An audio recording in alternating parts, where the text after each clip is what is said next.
Zay, what's poppin'? What is going on, YouTube? My name is ZayWayYT and I'm back with another video. And as y'all see, today is episode 2 of my Keeping It a Stat segment. If you missed episode 1, Keeping It a Stat is a 2-minute segment I do Monday through Friday on my dad's radio show, the Empire Sports Radio, on the BGC Sports Network. I'll leave a link in the description so y'all can check that out.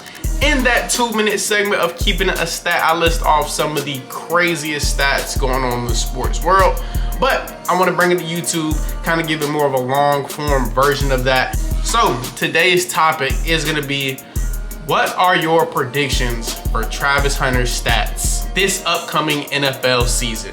So I'm gonna go ahead and give my stats up off the rip. Before we even get into the deep dive, I do think Travis Hunter is gonna go for 700 yards receiving, 6 touchdowns, 4 interceptions. Let's dive into why I say those numbers. So before even pulling up any stats, of course we know who Travis Hunter is. Phenomenal two-way player. He is an elite athlete with elite ball skills. That is one of the huge key factors why I give these stats. Another reason, he is playing on the opposite side of Brian Thomas Jr., who we have seen last year can be an elite #1 receiver on that Jags offense. He's a weapon. So playing on the opposite side of Brian Thomas Jr., that's a big factor. On the defensive side, how is he gonna get these 4 interceptions? 1, he's a ball hawk. 2, if I'm an offensive coordinator and I say, hey, Travis Hunter just came from the opposite side of the ball. Now, mind you, I know coaches were saying this in college as well, but the NFL is a little bit different. So I know an offensive coordinator is gonna say, Travis Hunter, he just came off of long offensive drives, a couple of drives in a row now. Let's test him. Let's test him. He's gonna have the opportunity to get the picks. That's the biggest thing. It's not, a lot of the times it is just getting the ball thrown your way so you're able to make a play. I think Travis Hunter will be able to make the play if the ball comes his way, if the ball's in the air. Phenomenal ball skills, phenomenal footwork. He's quick, he has long arms. I think he could do it. So let's dive into these stats. So at Colorado, in his last season there, he did bring in almost 100 receptions with 96, just under 1,300 yards, and he had 15 touchdowns on the year with an average of 13 yards per reception. So he's averaging a first down and some change per reception. He is very explosive, like I said. If we're looking on the defensive side of the ball, 24 solo tackles, 1 forced fumble, as we know, came in the biggest moment in that game, and then 4 picks.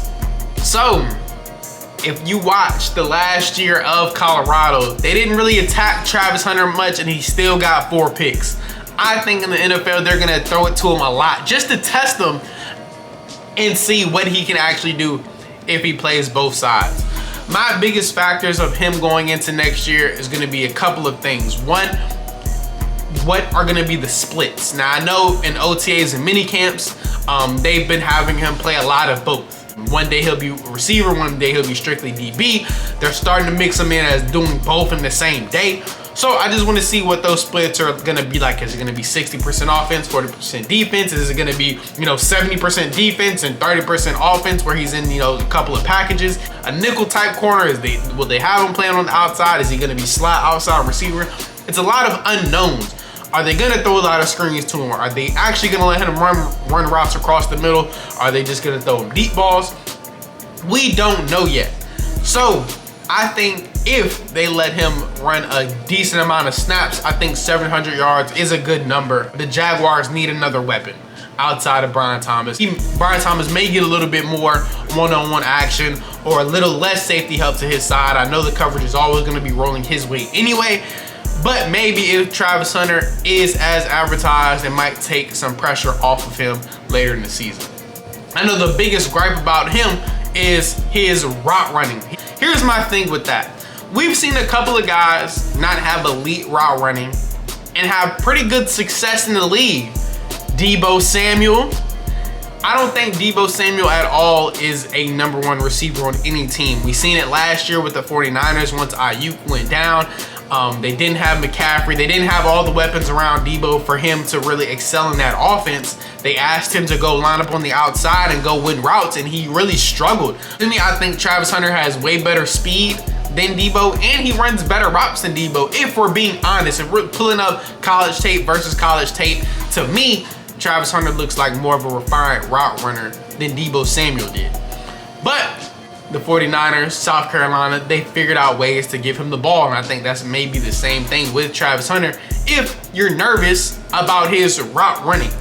One thing that did help Debo is that he was an explosive playmaker with ball skills. The same thing I'm saying with Travis Hunter. I have Debo's rookie season stats pulled up. 57 receptions for 802 yards, 3 touchdowns, averaging 14.1 yards per. I'm giving Travis Hunter a little less yards, a little bit more touchdowns. I think Travis Hunter's touchdowns are gonna be very explosive.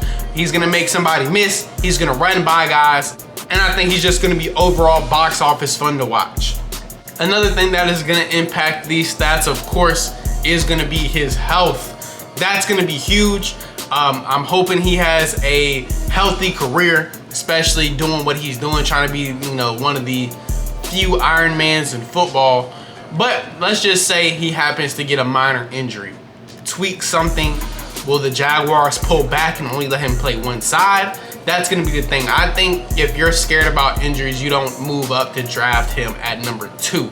If you were scared of the possibility of him possibly getting hurt, because I feel like if you're drafting Travis Hunter, you're drafting 2 players at one time, essentially. You want to keep both of those draft picks. So hopefully they let him do what he needs to do. His conditioning, I don't think I have any issue with him conditioning. He played the most snaps in college football, period. I don't think he's gonna have an issue as far as navigating that. That's really gonna wrap it up. I gave my predictions for Travis Hunter's stats.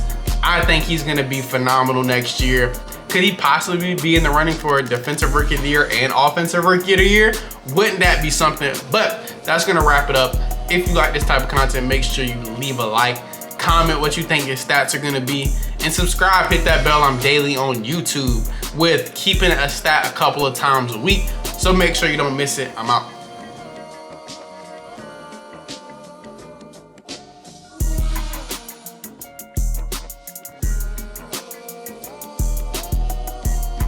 Zay, what's poppin'?